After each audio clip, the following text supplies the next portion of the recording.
Hello students, Praveen உத்ராத்தில் பிரஷ்டாங்கன் letter பார்த்தோம். Third பேப்பரில் 15 mark லெட்டருக்கு 3 letter கேட்டிருக்காங்க, ஒன்று 5 மார்க்கு. அதில் ஒன்று போட்டிருக்கோம், அது பிரஷ்டாங்கன்.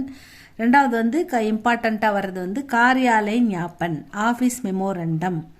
இந்த ஆஃபீஸ் அலுவலக குறிப்பானை, இது அலுவலக குறிப்பானை. ஆஃபீஸ் மெமோரண்டம்ன்றது அலுவலக குறிப்பானை. காரியாலய ஞாபன் இது பார்க்கலாமா?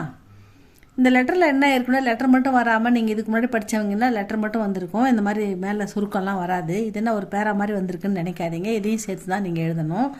இது ஆஃபீஸ் மெமோரண்டம், அதாவது குறிப்பானை என்ன, அலுவலக குறிப்பானை அப்படின்னா என்ன, எதுக்கு யூஸ் பண்ணுறாங்க, எங்கேருந்து எங்கே போகுது, யாரால் எழுதப்படுது அப்படின்ற ஒரு சின்ன சுருக்கத்தை நீங்கள் கண்டிப்பாக கொடுக்கணும். ஏன்னா நீங்கள் டிகிரி முடிக்க போகிறீங்க இல்லைங்களா, அதனால் கொஞ்சம் பெருசாக இருக்குன்னு பார்க்காதீங்க. புரிஞ்சுக்கிட்டா நீங்கள் ஒன்றா எழுதலாம் ஸ்டூடெண்ட்ஸ். நீங்கள் ஒன்றா எழுதினாலும் உங்களுக்கு நல்ல மார்க் கிடைக்கும். இந்த அலுவலக குறிப்பானை எப்படி இது, இந்த சுருக்கம் எப்படி இதுன்னு பார்க்கலாம் வாங்க. पत्र व्यवहार के इस रूप के प्रयोग भारत सरकार के विभिन्न मंत्रालयों के बीच होने वाले पत्र व्यवहार में किया जाता है. இந்த கடித போக்குவரத்து பத்திர வியவகார் கே இஸ் ரூப் மே, இந்த மாதிரி ஆஃபீஸ் மெமோரண்டம் அலுவலக குறிப்பானை அப்படின்றது பாரத் சர்க்கார் கே விபின்ன மந்திராலயோ மே, அதாவது இந்தியன் கவர்மெண்ட்டில் இருக்கிற பலவிதமான அமைச்சகங்களுக்கு நடுவில் வர லெட்டர் தான். ஒரு அமைச்சகத்திலேருந்து இன்னொரு அமைச்சகத்துக்கு போகிற லெட்டர் தான் இந்த பத்திர வியவகார். காரியாலய ஞாபன் மே வாக்கியம் கி ரச்சனா, இந்த லெட்டரில் இந்த காரியாலய ஞாபன், இந்த குறிப்பானையில் அலுவலக குறிப்பானை இந்த கடிதத்தில் வாக்கியமே லெட்டரில் ரச்சனா படைப்பு எப்படி இருக்குன்னா, அந்நிய புருஷ்மே கி ஜாத்திகை, இது நமக்கு தெரிஞ்சவங்களுக்கு எழுதுறதில்லை. நம்ம அங்கே இருக்கிற அலுவலகருக்கு ஒரு ஆஃபீஸருக்கு எழுதுகிறோம், நமக்கு முன்ன பண்ண தெரியாதவங்க, அதனால் நமக்கு தெரிஞ்சவங்ககிட்ட இருந்து வர லெட்டர்லாம் இல்லை. இது நமக்கு மேல் அதிகாரி, நம்முடைய ஆஃபீஸர் அப்படிலாம் கிடையாது. ஒரு பொதுவான ஒரு இடத்துலேருந்து ஒரு தேர்ட் பர்சனால் எழுதப்பட்டு வருகின்ற ஒரு லெட்டர் அப்படின்றதால இது வாக்கியம் கி ரச்சனா அந்நிய புருஷ்மே கி ஜாத்தி ஹை, இஸ்மே ந தோ கோயி சம்போதன் ஹோத்தா ஹை. இதில் ஃபார்மாலிட்டிஸாக வருகின்ற அந்த ரெஸ்பெக்டட் சார் அப்படின்ற மாதிரி எல்லாம் வராது. ந பத்திரக்கே அந்துமே कोई स्वनिर्देश ही होता है. स्वनिर्देशना स्व, அதாவது சுய விவரம், நான் யார் அனுப்பியிருக்கேன், என் பேர் அப்படின்ற அந்த சுய விவரம்லாம் இதில். பத்திரக்கே அந்துமே கோயி ஸ்வநிர்தேஷ் ஹி ஹோத்தா ஹை, அதாவது நஹி முதல்ல அந்த ஃபார்மல் ரெஸ்பெக்டிவ் அந்த சல்யூட்டேஷன்ஸ் அந்த மாதிரிலாம் எதுவுமே இருக்காது. அந்தமே கடைசியிலையும் ஸ்வநிர்தேஷ்னா சுய விளம்பரம் எதுவுமே, சுய விவரம் எதுவுமே இருக்காது அப்படின்னு சொல்லிட்டாங்க. கேவல் பிரேஷக்கே அஸ்தாக்ஷர், அனுப்புனருடைய, பிரேஷக்னா அனுப்புனர், அவருடைய அஸ்தாக்ஷர் கேவல் ஒன்லி அப்படின்னு அர்த்தம். கேவல் பிரேஷக்கே அஸ்தாக்ஷர் और उसके पद, அனுப்புனரின் கையெழுத்து, அவருடைய பதவி, பதுனா பதவி, அது மட்டுமே உள்ளேக்குனா குறிப்பிடப்பட்டிருக்கும், உள்ளேக்கு ஹோத்தா ஹை அப்படின்னு சொல்கிறாங்க. அதாவது கேவல் பிரேஷக்கே ஹஸ்தாக்ஷர் और उसके पद का उल्लेख होता है. அனுப்புனரின் கையெழுத்து பதவி மட்டுமே தான் இருக்கும். ஜிஸ் மந்திராலய் கே நாம், எந்த மந்திராலய்க்கு அனுப்புகிறோமோ அந்த மந்திராலயுடைய பேர் காரியாலய ஞாபன், அலுவலக குறிப்பானை. பேஜா ஜா ரஹா ஹோ उसका नाम नीचे पृष्ठ के बाई ओर लिखा जाता है. அதாவது அந்த கடிதத்தினுடைய இடது பக்கம் தாயியான்னா வலது, பாயியான்னா இடது, தாயி ஓர்னா சைடு, இடது பக்கம். பிருஷ்டகே இந்த லெட்டருடைய இடது பக்கம், அந்த மந்திராலயக்கா நேம் மட்டும், குறிப்பானை அப்படின்ற நேம் மட்டும் எழுதியிருக்கும், லிக்கா ஜாத்தாக அப்படின்னு சொல்கிறாங்க. அவ்வளோதான் ஸ்டூடெண்ட்ஸ் இந்த குறிப்பானை, இந்த குறிப்பானையோடைய சுருக்கம் மட்டும்.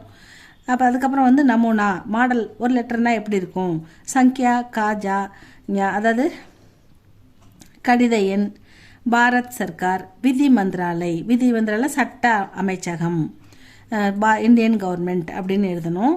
ஏதாவது ஒரு அமைச்சகத்துக்கு அனுப்புகிறோம் இல்லைங்களா, அந்த அமைச்சகம் இந்த இடத்துல விதி மந்திராலய் சட்ட அமைச்சகத்துக்கு அனுப்புறதா நம்ம நோட் பண்ணி எழுதியிருக்கோம்.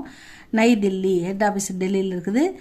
தினாக் டேட்டு, தேதியிடப்பட்டது, என்ன தேதிக்கு அதை அனுப்புகிறாங்கன்றது இங்கே குறிப்பிட்டிருப்பாங்க. சென்ட்ரல் அழகாக வந்து காரியாலை ஞாபன் அப்படின்னு சென்ட்ரலில் எழுதணும். விஷய அதாவது சப்ஜெக்ட் அப்படின்னு போடுவோம் இல்லைங்களா, இங்கிலீஷில் வந்து சப்பு ரெஃப் அப்படின்னு போடுவோம். எதுக்காக இந்த லெட்டர் எழுதுகிறோம் அப்படின்ற சப்பு அந்த விஷயம் இங்கே குறிப்பாக கொடுக்கணும் ஷார்ட்டில். விஷய கோலன் வச்சுட்டு பரீட்சார்த்தியோं के ரோல் நம்பர் கி விவரன். அதாவது என்ன கேட்குறேன்னா பரீட்சார்த்தியம், அதாவது பரீட்சார்த்தின்னா இந்த இடத்துல அப்ளிகேண்ட், அதாவது மாணவர்கள் யாரெல்லாம் வந்து அந்த எக்ஸாம் எழுத கலந்துக்கிட்டு இருக்காங்களோ, அப்ளிகேஷன் போட்டிருக்காங்களோ அவங்களுடைய பரீட்சார்த்தியோं के ரோல் நம்பர், அவங்களுடைய ரோல் நம்பருக்கா விவரன் கேட்டு அப்படின்னு குறிப்பாக ஷார்ட்டில் சொல்லிட்டாங்க. இதுக்கப்புறம் சிக்ஷா மந்திராலய கே ஞாபன், கல்வி அமைச்சகத்தினுடைய குறிப்பானை எண் அப்படின்னு நீங்கள் போடணும். சங்கியானா நம்பர், தினாக்குன்னா டேட்டு, கி ஓர் தியான் ஆகர்ஷித் கியா ஜாத்தா கவனம் அதாவது கவனிக்க அனுப்பப்படுகிறது, தங்கள் கவனத்திற்கு இது தெரிவிக்க அனுப்பப்படுகிறது அப்படின்றதான் இங்கே ஆகர்ஷித். இந்த இடத்துல கவனத்திற்கு அனுப்பப்படுகிறதுன்னு நம்ம புரிஞ்சுக்கணும். இதை இவ்வளோதான். இதுக்கப்புறம் வந்து பாடி ஆஃப் த லெட்டர். விதி மந்திராலय में काम करने वाले, விதி மந்திராலயம் நீங்கள் பார்த்தோம், சட்ட அலுவலகம் அப்படின்னு பார்த்தோம் இல்லைங்களா.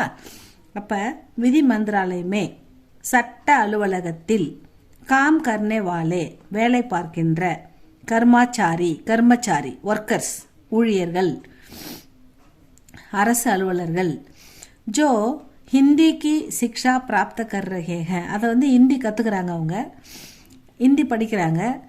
ஸோ அவங்களுக்கு வந்து உன்கே பரீட்சா சம்பந்தி, அவங்க தேர்வு சம்பந்தப்பட்ட ஆவேதன் அப்ளிகேஷன்ஸ் पत्र एक मास पूर्व शिक्षा मंत्रालय के पास भेजे जा चुके हैं. ஒரு மாதத்துக்கு முன்னாடியே நாங்கள் இந்த விவரங்களை உங்களுக்கு அனுப்பி வச்சிட்டோம்.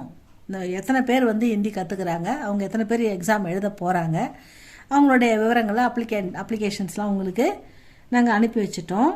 அபு உன்கே ரோல் நம்பர் வித்தரன் கர்னேகா சமை ஆகையாக, இப்போ அவங்களுடைய ரோல் நம்பர் வெளியிடப்பட வேண்டிய நேரம் வந்து விட்டது. அவங்களுடைய நம்பர்லாம் நம்ம இஷ்யூ பண்ணணும், அந்த டைம் வந்துடுச்சு. अनुरोध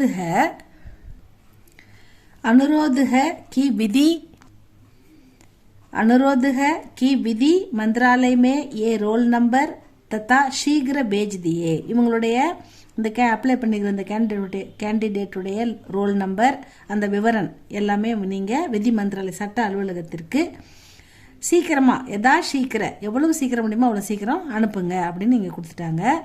அவ்வளோதான். இதில் அஸ்தாக்ஷர் வந்து போட்டு போட்டு கையெழுத்து போட்டு இன்ட்டு போட்டு விட்டுருங்க. அவர் சச்சிவ் விதி மந்திராலயம்னா சட்ட அமைச்சகம், துணை செயலாளர், அவர் சச்சிவ்னா துணை செயலாளர் அப்படின்னு போடணும். விதி மந்திராலய சட்ட அமைச்சகம் அப்படின்னு போட்டுட்டு பாரத் சர்க்கார் இந்தியன் கவர்மெண்ட் அப்படின்னு போட்டுடணும். அதுக்கப்புறம் சேவாமே சிக்ஷா மந்திராலய் யாருக்கு போகுது, இது வந்து கல்வி அமைச்சகத்துக்கு போகுது அப்படின்னு நீங்கள் கீழே போட்டுடணும். இவ்வளோ தான் ஸ்டூடெண்ட்ஸ் இந்த லெட்டர். இதை நல்லா படித்து பாருங்கள். இதுக்கு 5 மார்க் இருக்குது. இதை நல்லா தெளிவாக படித்து எழுதுங்க.